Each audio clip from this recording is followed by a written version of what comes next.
After categories have been created, the songs have been moved into the categories and shuffled, and you've given colors to your categories. You're ready to create the first format clock. Click on Formats.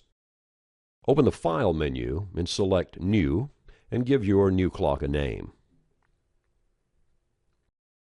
Over on the right side of the screen, you'll see a little yellow flag button. Click on that. It's used to add clock items. I'll start with a non-music unit, Station ID.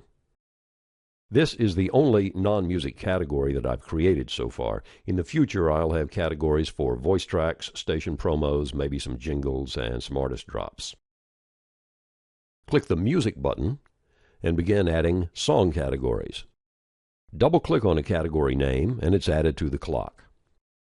Every time you double-click, the category is added to the clock. Also, when you select a category name, you can click the OK button, and that will add the category to the clock as well.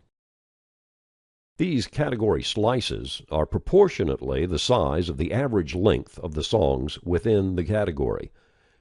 Notice the 70s category slices are a bit larger than the 60s hit category. That's because most songs were shorter in the 60s than they were in the 70s and in the 80s.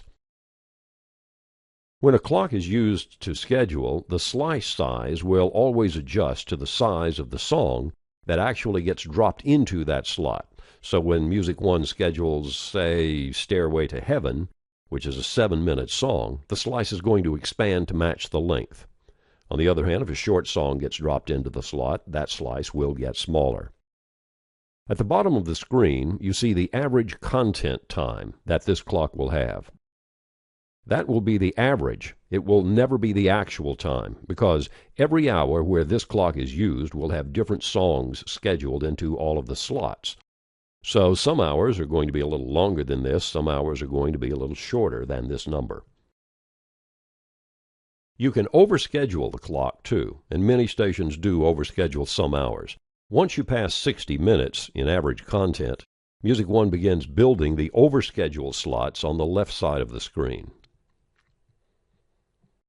These clocks are not carved in stone. You can always alter them. You can add things, remove things, change one slot from one type of category to some other type of category, and you can clone clocks as well.